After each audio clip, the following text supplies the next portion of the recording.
नमस्कार मित्रांनो, या ठिकाणी तलाठी पदाची 1809 पदांसाठी जी जाहिरात होती ती जाहिरात यायला आता सुरुवात झालेली आहे. काही जिल्ह्यांच्या जाहिरातसुद्धा प्रसिद्ध झालेल्या आहेत आणि या ठिकाणी मित्रांनो बऱ्याच जणांच्या मनात बरेच काही प्रश्न निर्माण झाले की म्हणजे या ठिकाणी पात्रता काय असतात, पुस्तकं कोणती वाचावी, वयोमर्यादा काय असते, प्रश्नपत्रिकेचं स्वरूप कसं असतं.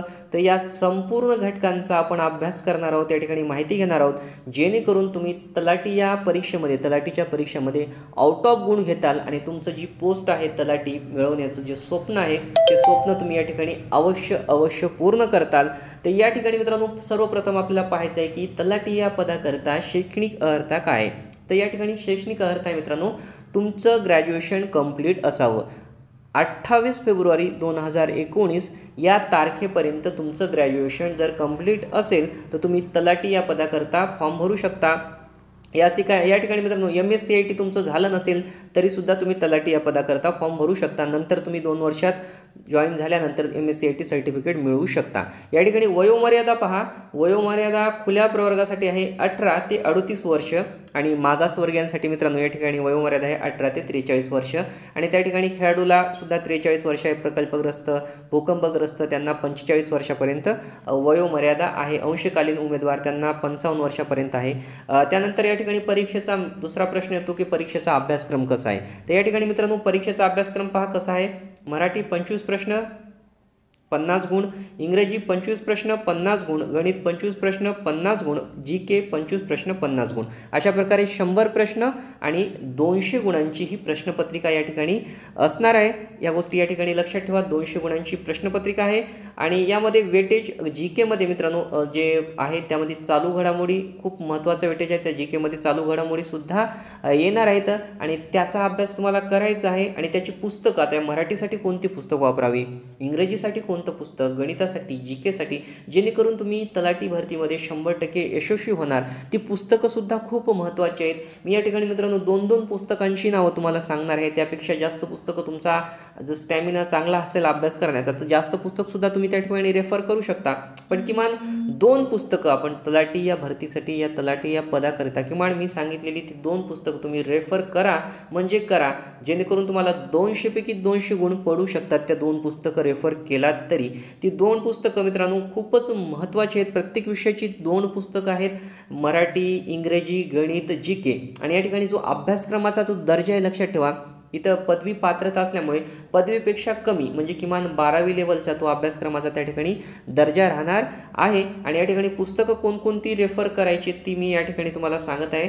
तर या ठिकाणी मित्रांनो पहा पुस्तकं कोणकोणती रेफर करायची आहेत. मराठीसाठी मोरा वाळंबे यांचं पुस्तक अतिशय उत्तम आहे आणि बाळासाहेब शिंदे, ही 2 पुस्तकं रेफर करा मित्रांनो. मराठीसाठी मोरा वाळंबे आणि बाळासाहेब शिंदे. आणि अगोदरच्या प्रश्नपत्रिकांचा, मागील वर्षीच्या प्रश्नपत्रिकांचा संचसुद्धा मित्रांनो त्या ठिकाणी तुम्ही रेफर करत चला, कारण तो सुद्धा खूप महत्त्वाचा आहे आणि या परीक्षांचा या विषयाचा अभ्यास करताना तो तुम्हाला मार्गदर्शक ठरेल.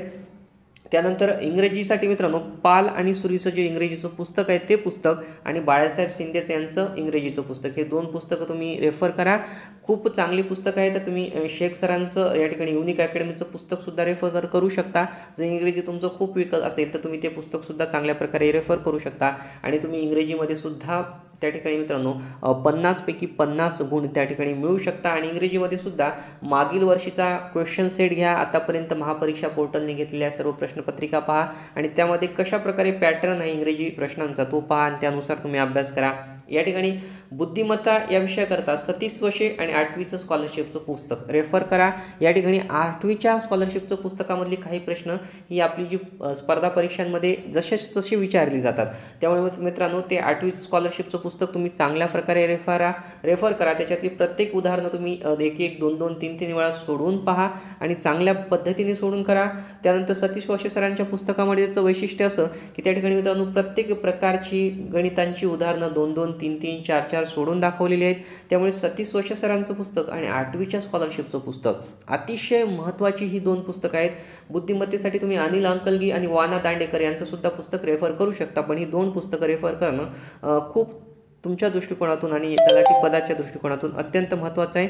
त्यानंतर पुढचा घटक आहे या ठिकाणी जी के हा विषय मित्रांनो नावात 2च शब्द दिसत आहेत, जनरल नॉलेज, पण या ठिकाणी त्याच्या विषयाची खोली जी आहे ती खूप आहे. त्यामुळे तुम्हाला एकनाथ पाटलांचा ठोकळा, जो ठोकळा मी सांगत आहे तो संपूर्ण अभ्यासणं खूप महत्त्वाचं आहे.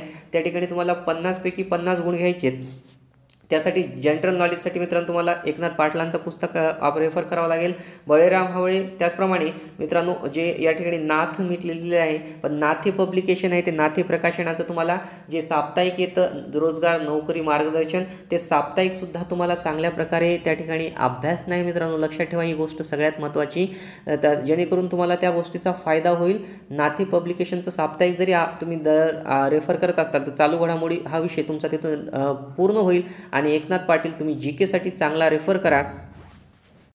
तर मित्रांनो अशा प्रकारे तुम्ही चांगल्या प्रकारे अभ्यास करून दिवसातून किमान मित्रांनो 10 तास अभ्यास करा. 2 तास 1 तास मराठीला, 1 तास इंग्रजीला, 2 तास गणित, 2 तास बुद्धिमत्तेला द्या आणि 2 तास GKला, आणि 2 तासामध्ये करंट अफेअर आणि मागील वर्षीच्या प्रश्नपत्रिकांचा अभ्यास आणि रिव्हिजन या सर्व गोष्टींसाठी एकंदर दिवसातला 10 तास वेळ द्या आणि चांगल्या प्रकारे अभ्यास करा. 100% तुम्हाला तलाठी हे पद मिळणार आहे, हे सुद्धा लक्षात ठेवा. तुम्ही जर 10% अभ्यास केला तर मित्रांनो तुम्हाला तलाठी या पदाकरता हार्दिक शुभेच्छा. अभ्यास करा. बेस्ट लक तुम्हाला.